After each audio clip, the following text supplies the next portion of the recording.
मित्रांनो, लिसन टू री ॲप्लिकेशन तुम्हाला सर्व प्रकारचे स्पर्धा परीक्षांसाठी आवश्यक असणारे ऑडिओ बुक्स, ऑडिओ नोट्स आणि इतर मटेरियल देखील उपलब्ध करून देते. 2. इतिहास लेखन, भारतीय परंपरा.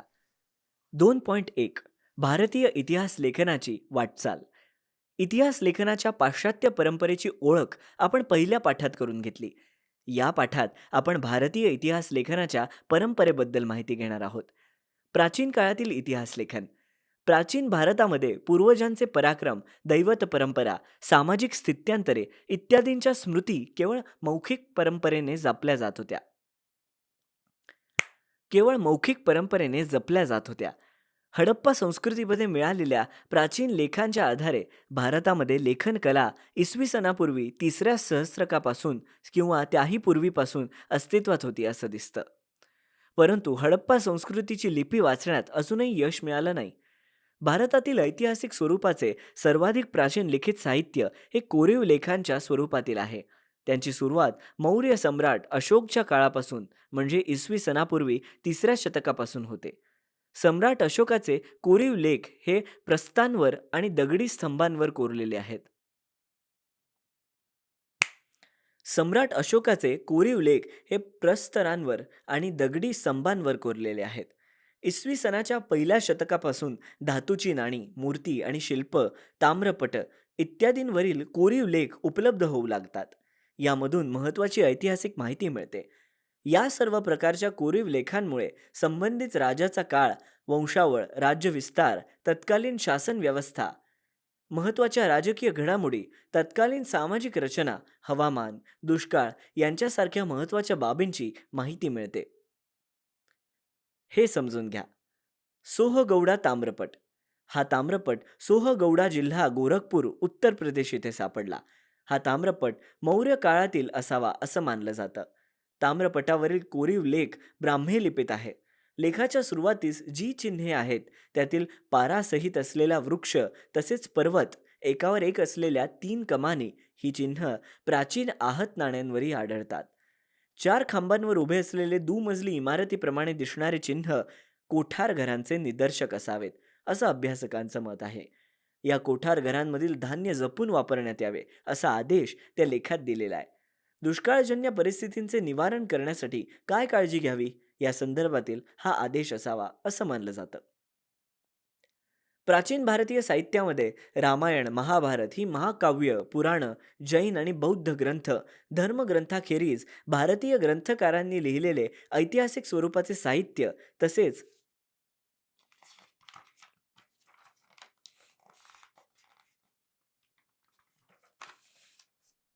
परकीय प्रवासांची प्रसा तसेच परकीय प्रवासांची प्रवास वर्णनं ही इतिहास लेखनाची महत्त्वाची साधनं मानली जातात.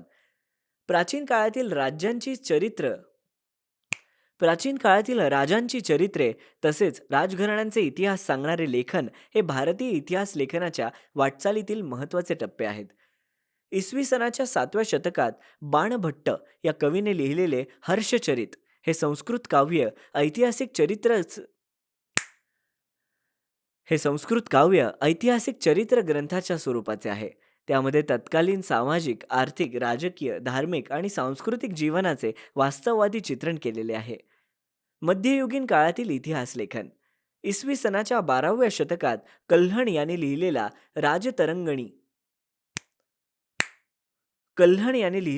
राजतरंगिणी हा काश्मीरच्या इतिहासावरील ग्रंथ आहे. इतिहास लेखन शास्त्रशुद्ध कसं असावं याच्या आधुनिक संकल्पनेशी हा ग्रंथ जवळचे नाते सांगतो. त्यामध्ये अनेक कोरीव लेख, नाणी, प्राचीन वस्तूंचे अवशेष, राजकुलांच्या अधिकृत नोंदी आणि स्थानिक परंपरा अशा अनेक साधनांचा चिकित्सक अभ्यास करून आपण हा ग्रंथ रचला असा उल्लेख कल्हणने केला आहे. मध्ययुगीन भारतामध्ये मुस्लिम राज्यकर्त्यांच्या दरबारातील इतिहासकारांच्या लेखनावर अरबी आणि फारसी इतिहास लेखनाच्या परंपरेचा प्रभाव असलेला दिसतो. मध्ययुगीन मुस्लिम इतिहासकारांमध्ये झियाउद्दीन बर्नी हा एक महत्त्वाचा इतिहासकार होता. तारिख ई फिरोज शाह या त्याच्या तारीख ई फिरोजशाही या त्याच्या ग्रंथात त्याने इतिहास लेखनाचा हेतू स्पष्ट केलाय. त्याच्या मते इतिहासकाराचं कर्तव्य फक्त राजकर्त्यांच्या पराक्रमाचे आणि कल्याणकारी धोरणांचे वर्णन करून संपत नाही, तर त्यांच्या दोषांचे आणि चुकीच्या धोरणांचे चिकित्सक विवेचनही त्याने करायला हवे. आमचे असेच ऑडिओ लेक्चर ऐकत राहण्यासाठी तुम्ही या ऑडिओसोबतच्या लिंकवर क्लिक करून प्ले स्टोअरवरून आपले ॲप्लिकेशन डाउनलोड करू शकता. एवढंच नव्हे, तर संबंधित काळातील विद्वान व्यक्ती, अभ्यासक, साहित्यिक आणि संत यांचा सांस्कृतिक जीवनातील प्रभावही लक्षात घ्यायला हवा. बर्नीच्या या विचारसरणीमुळे इतिहास लेखनाची व्याप्ती अधिक विस्तारली.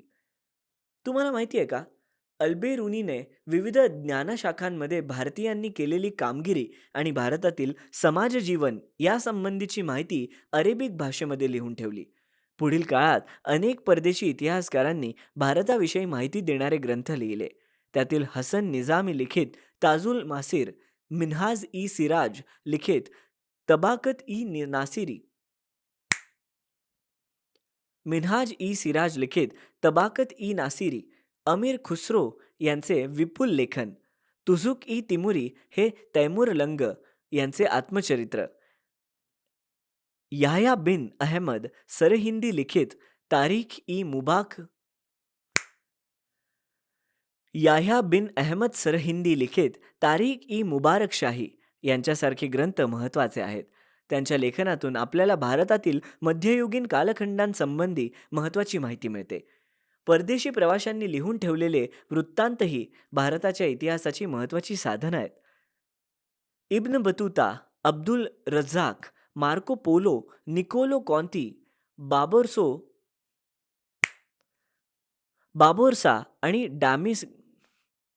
बाबोर्सा आणि डॅमिंगोस पेस हे त्यापैकी होते. त्यांच्या लेखनातून मध्ययुगीन भारतासंबंधीची ऐतिहासिक माहिती मिळते. ईश्वरदास नागर, भीमसेन सक्सेना, खाफी खान आणि निकोलाय मनुची हे बादशाह औरंगजेबाच्या काळातील इतिहासकार होते. मुघल काळातील इतिहास समजून घेण्यासाठी त्यांचे लेखन अत्यंत महत्त्वाचे आहे. मुघल बादशहांच्या दरबारातील इतिहासकारांच्या लेखनात राज्यकर्त्यांची स्तुती आणि त्यांच्याबद्दलची निष्ठा या पैलूंना विशेष महत्त्व प्राप्त झालं. त्याखेरीज त्यांच्या वर्णनात समर्पक पद्य उतारे आणि सुंदर चित्रांचा अंतर्भाव करण्याची पद्धतही सुरू झालेली दिसते. मुघल साम्राज्याचा संस्थापक बाबर याचे आत्मचरित्र तुझुक ई बाबरीमध्ये त्याला कराव्या लागलेल्या युद्धांची वर्णनं आहेत. त्याच्या बरोबरीने त्याने प्रवास केलेल्या प्रदेशांची आणि शहरांची वर्णनं, तेथील स्थानिक अर्थव्यवस्था आणि रीतिरिवाज, वनस्पती सृष्टी यांची बारकाईने केलेली निरीक्षणं यांचाही समावेश आहे. इतिहास लेखनाच्या चिकित्सक पद्धतीच्या दृष्टीने अबुल फजल याने लिहिलेल्या अकबरनामा या ग्रंथाचे विशेष महत्त्व आहे. अधिकृत नोंदीच्या आधारे ऐतिहासिक कागदपत्रांचे काळजीपूर्वक केलेले संकलन आणि त्यातील माहितीच्या विश्वासार्हतेची कसून केलेली छाननी ही अबुल फजलने अवलंबलेली संशोधन पद्धती पूर्वग्रहविरहित आणि वास्तववादी होती असं मानलं जातं. बखर हा ऐतिहासिक साहित्यातील एक महत्त्वाचा प्रकार आहे. शूरवीरांचे गुणगान, ऐतिहासिक घडामोडी, लढाया, थोर पुरुषांची चरित्र या विषयाचे लेखन आपणास बखरीत वाचायला मिळते. मराठी भाषेत विविध प्रकारच्या बखरी उपलब्ध आहेत. यातील एक महत्त्वाची बखर सभासद बखर होय. छत्रपती राजाराम महाराजांच्या कारकिर्दीत कृष्णाजी अनंत सभासद यांनी सदर बखर लिहिली. छत्रपती शिवाजी महाराजांच्या कारकिर्दीची माहिती यातून मिळते. भाऊसाहेबांची बखर या बखरीत पानिपतच्या लढाईचे वर्णन आहे. याच विषयावर आधारित पानिपतची बखर अशी स्वतंत्र बखर आहे. होळकरांची कैफियत या बखरीतून आपणास होळकरांचे घराणे आणि त्यांचे योगदान समजते. बखरींचे चरित्रात्मक, वंशानुचरित्रात्मक, प्रसंग वर्णनात्मक, पंथीय, आत्मचरित्रपर, कैफियत, पौराणिक आणि राजनीतीपर असे प्रकार आहेत. आधुनिक काळातील इतिहास लेखन आणि ब्रिटिश इतिहास काळ. 20व्या शतकात ब्रिटिशांच्या राजवटीत भारतीय पुरातत्वाच्या अभ्यासास सुरुवात झाली. भारतीय पुरातत्व सर्वेक्षण खात्याचे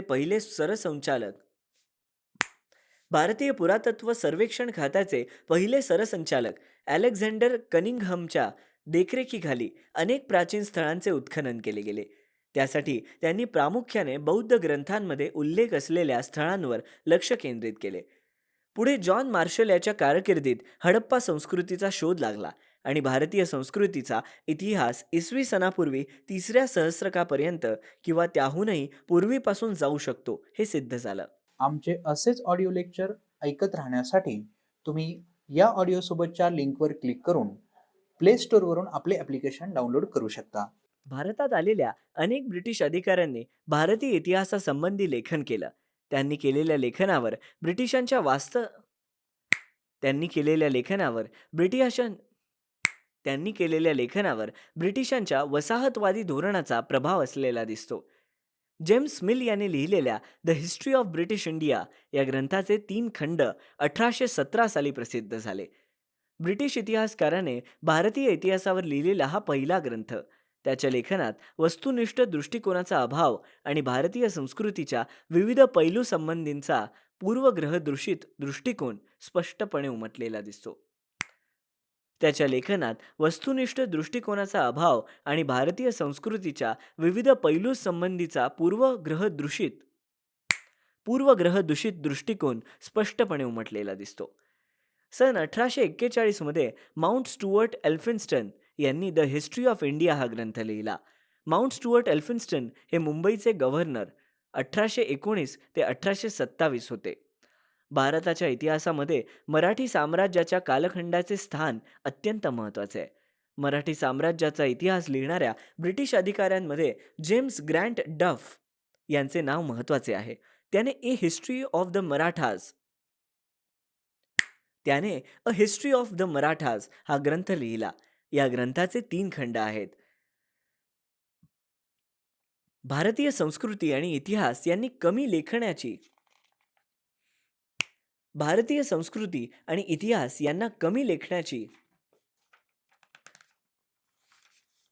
ब्रिटिश अधिकाऱ्यांची प्रवृत्ती ग्रँट डफ याच्या लेखनातही उमटलेली दिसते. अशीच प्रवृत्ती राजस्थानचा इतिहास लिहिताना कर्नल टॉड सारख्या अधिकाऱ्याच्या लेखनात आढळते. विल्यम विल्सन हंटर याने हिंदुस्थानचा द्विखंडात्मक इतिहास लिहिला. त्यामध्ये त्याची निष्पक्षपाती वृत्ती दिसते. डफ याच्या इतिहास लेखनाच्या मर्यादा नीलकंठ जनार्दन कीर्तीने आणि व्ही का राजवाडे यांनी 19व्या शतकात दाखवून दिल्या. 2.2 भारतीय इतिहास लेखन, विविध तात्विक प्रणाली, वसाहतवादी इतिहास लेखन. भारतीय इतिहासाचा अभ्यास आणि लेखन करणाऱ्या सुरुवातीच्या इतिहासकारांमध्ये प्रामुख्याने ब्रिटिश अधिकारी तसेच ख्रिश्चन धर्म प्रसारकांचा अंतर्भाव होता. भारतीय संस्कृती गौण दर्जाची आहे या पूर्वग्रहाचे प्रतिबिंब त्यांच्यामधील काहींच्या लेखनात स्पष्टपणे उमटलेले दिसते. वसाहतवादी ब्रिटिश सत्तेच्या समर्थनासाठी त्यांच्या इतिहास लेखनाचा वापर केला गेला. 1922 ते 1737च्या दरम्यान प्रसिद्ध झालेले केम्ब्रिज हिस्ट्री ऑफ इंडिया या ग्रंथाचे 5 खंड हे वसाहतवादी इतिहास लेखनाचे ठळक उदाहरण आहे. प्राच्यवादी इतिहास लेखन. युरोपमधील अभ्यासक्रमांमध्ये पूर्वीकडील संस्कृती आणि देश यांच्याबद्दल कुतूहल जागृत झालेले होते. त्याबद्दल आदर, कौतुक असलेले काही अभ्यासक त्यांच्यामध्ये होते. त्यांना प्राच्यवादी म्हटलं जातं. प्राच्यवादी अभ्यासकांनी संस्कृत आणि युरोपीय भाषांमधील साधर्म्याचा अभ्यास केला. वैदिक वाङ्मय आणि संस्कृत साहित्याचा अभ्यास करण्यावर प्राच्यवादी विद्वानांचा भर होता. त्यातून या भाषांची जननी असणारी एक प्राचीन इंडो युरोपीय भाषा होती अशी कल्पना मांडली गेली. इसवी सन 1784 मध्ये सर विल्यम जोन्स यांनी कोलकाता येथे एशियाटिक सोसायटीची स्थापना केली. त्याद्वारे प्राचीन भारतीय वाङ्मय आणि इतिहास यांच्या अभ्यासास चालना मिळाली. प्राच्यवादी अभ्यासकांमध्ये फ्रेडरिक मॅक्सम्युलर या जर्मन अभ्यासकाचा प्रामुख्याने उल्लेख करायला हवा. त्याच्या दृष्टीने संस्कृत भाषा ही इंडो युरोपीय भाषा गटातील अतिप्राचीन शाखा होती. संस्कृत साहित्यात त्याला विशेष रस होता. त्याने हितोपदेश या संस्कृत ग्रंथाचा जर्मन भाषेत अनुवाद केला. तसंच the sacred books of the east या नावाने 50 खंड संपादित केले. त्याने ऋग्वेदाचे संकलन करण्याचे काम केले. ते 6 खंडांमध्ये प्रसिद्ध झाले आहे. त्याने ऋग्वेदाचा जर्मन भाषेत अनुवाद केला होता.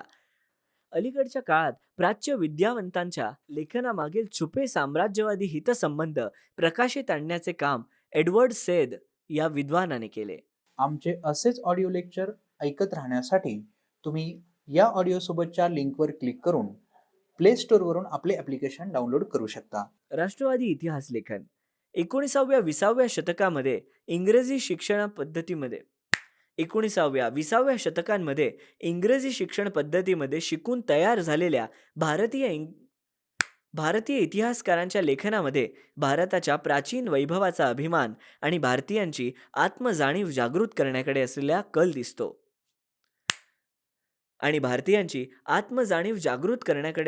कल दिसतो. त्यांच्या लेखनास राष्ट्रवादी इतिहास लेखन असं म्हटलं जातं. महाराष्ट्रातील राष्ट्रवादी इतिहास लेखनास विष्णूशास्त्री चिपळूणकर यांच्यापासून प्रेरणा मिळाली. ब्रिटिश अधिकाऱ्यांनी लिहिलेल्या प्राचीन भारताच्या पूर्वग्रहदूषित इतिहासाला त्यांनी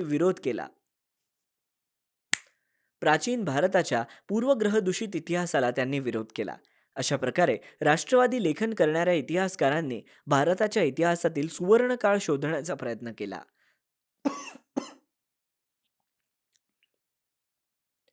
असं करत असताना प्रसंगी ऐतिहासिक वास्तवाची चिकित्सापूर्वक छाननी करण्याकडे दुर्लक्ष केलं गेलं, असा आक्षेपही त्यांच्यावर घेतला जातो. महादेव गोविंद रानडे, रामकृष्ण गोपाळ भांडारकर, विनायक दामोदर सावरकर, राजेंद्रलाल मिश्र, रमेशचंद्र मुजुमदार, काशीप्रसाद जयस्वाल, राधाकुमुद मुखर्जी, भगवानलाल इंद्रजी, वासुदेव विष्णू मिराशी, अनंत सदाशिव आळतेकर ही काही इतिहासकारांची नावं उदाहरण दाखल देता येतील. माहिती आहे का तुम्हाला? The rise of the Maratha power या ग्रंथात न्यायमूर्ती महादेव गोविंद रानडे यांनी मराठा सत्तेच्या उदयाची पार्श्वभूमी विस्ताराने मांडली. मराठी सत्तेचा उदय म्हणजे अचानक पेटलेला वणवा नसून त्याची सामाजिक, सांस्कृतिक व धार्मिक क्षेत्रातील तयारी बराच काळ महाराष्ट्रात चालू होती, हे त्यांनी प्रतिपादलं. इतिहास लेखन, भाषाशास्त्र, व्युत्पत्ती, व्याकरण अशा अनेक विषयांवर मूलभूत संशोधन करणारे आणि मराठी भाषेतून लेखन करणारे इतिहासकार म्हणून राजवाडे परिचित आहेत. आपला इतिहास आपण लिहिला पाहिजे याचा पुरस्कार त्यांनी केला. मराठ्यांच्या इतिहासाची साधनं असं शीर्षक असणारे 22 खंड त्यांनी संपादित केले. त्यातील त्यांच्या प्रस्तावना अत्यंत अभ्यासपूर्ण आहेत. इतिहास म्हणजे भूतकालीन समाजाचे सर्वांगीण समग्र जीवनदर्शन. केवळ राजकीय घडामोडी, सत्तांतरासाठी केलेली कटकारस्थानं आणि युद्ध यांच्याच हकीकती नव्हते. सत्तांतरासाठी केलेली कटकारस्थानं आणि युद्ध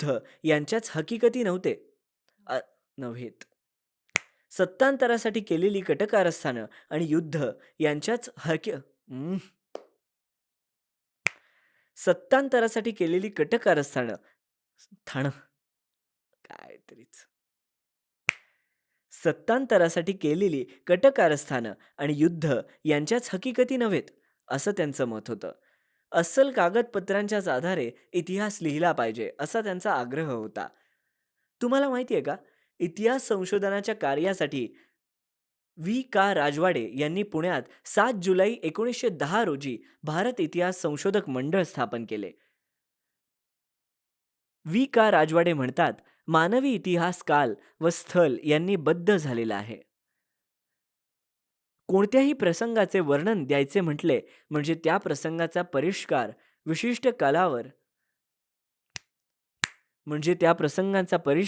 विशिष्ट कालावर व विशिष्ट स्थलावर पसरवून दाखवला पाहिजे. काल, स्थल व व्यक्ती या त्रयीची जी सांगड तिलाच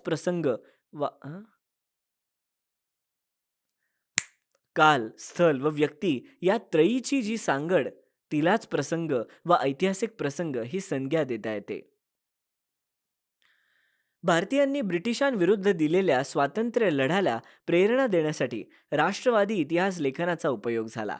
त्यामध्ये स्वातंत्र्यवीर विनायक दामोदर सावरकरांनी लिहिलेले 1857चे स्वातंत्र्य समर या पुस्तकाचे विशेष महत्त्व आहे. राष्ट्रवादी इतिहास लेखनाच्या प्रभावामुळे प्रादेशिक इतिहास लिहिण्यालाही चालना मिळाली. दक्षिण भारताच्या भौगोलिक वैशिष्ट्यांकडे आणि इतिहासाकडे इतिहासकारांचे स्वतंत्रपणे लक्ष वेधले गेले. आमचे असेच ऑडिओ लेक्चर ऐकत राहण्यासाठी तुम्ही या ऑडिओसोबतच्या लिंकवर क्लिक करून प्ले स्टोअरवरून आपले ॲप्लिकेशन डाउनलोड करू शकता. स्वातंत्र्योत्तर काळातील इतिहास लेखन. एकीकडे राजघराण्यांच्या इतिहासावर भर देणारे इतिहास लेखन केले जात असताना सांस्कृतिक, सामाजिक, आर्थिक इतिहासही लिहिण्यास सुरुवात झाली. स्वातंत्र्योत्तर काळात समाज, विज्ञान, अर्थव्यवस्था, राजकीय प्रणाली, धार्मिक विचारसरणी, सांस्कृतिक पैलू यांचा इतिहास अभ्यासण्याची आवश्यकता विचारवंतांना वाटू लागली. या काळातील इतिहास लेखनात प्रामुख्याने 3 नवे वैचारिक प्रवाह आढळतात. 1. मार्क्सवादी इतिहास. 2. वंचितांचा सबऑल्टर्न इतिहास. 3. स्त्रीवादी इतिहास. मार्क्सवादी इतिहास. मार्क्सवादी इतिहासकारांच्या लेखनात आर्थिक व्यवस्थेतील उत्पादनांची साधनं, पद्धती आणि उत्पादनाच्या प्रक्रियेतील मानवी संबंध यांचा विचार मध्यवर्ती होता. प्रत्येक सामाजिक घटनेचा सर्वसामान्य लोकांवर काय परिणाम होतो याचे विश्लेषण करणं हे मार्क्सवादी इतिहास लेखनाचे महत्त्वसूत्र होते. मार्क्सवादी इतिहासकारांनी जाती व्यवस्थेत होत गेलेल्या बदलांचा अभ्यास केला. भारतामध्ये मार्क्सवादी इतिहास लेखन पद्धतीचा अवलंब प्रभावी रीतीने करणाऱ्या इतिहासकारांमध्ये दामोदर धर्मानंद कोसंबी, कॉम्रेड श्रीपाद अमृत डांगे, रामशरण शर्मा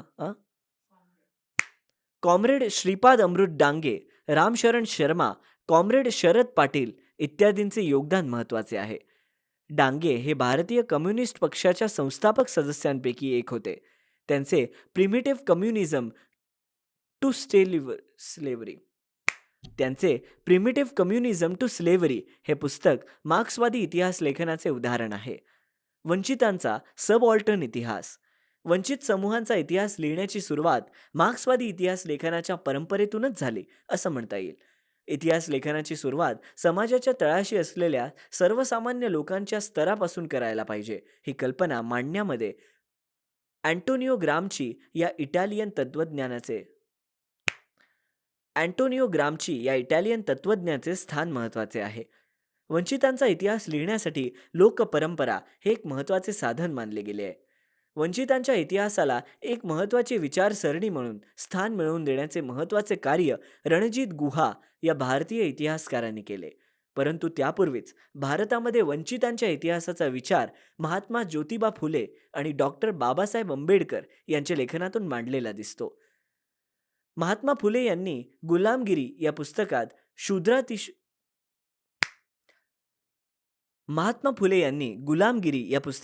शूद्र अतिशूद्रांचा इतिहास नव्याने उलगडून दाखवला. धर्माच्या नावाखाली स्त्रिया, शूद्र व अतिशूद्र यांच्या होणाऱ्या शोषणाकडे लक्ष वेधलं.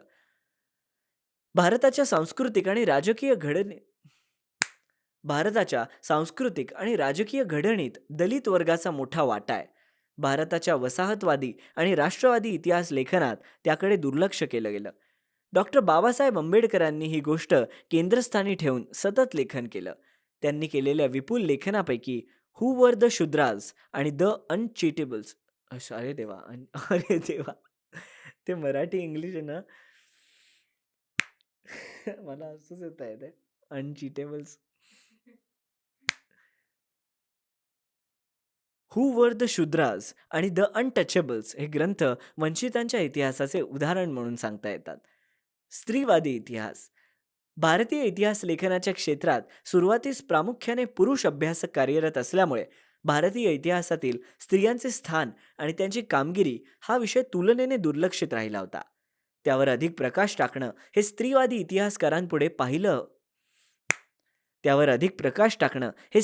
इतिहासकारांपुढे पहिले आव्हान होते. तसेच स्त्रियांनी निर्मिलेल्या साहित्याचे संशोधन आणि संकलन करणं ही आवश्यक होतं. इतिहासातील स्त्रियांच्या स्थानाचा विचार नव्याने होणं आवश्यक होतं. 19व्या शतकात स्त्रियांविषयी लेखन करणाऱ्या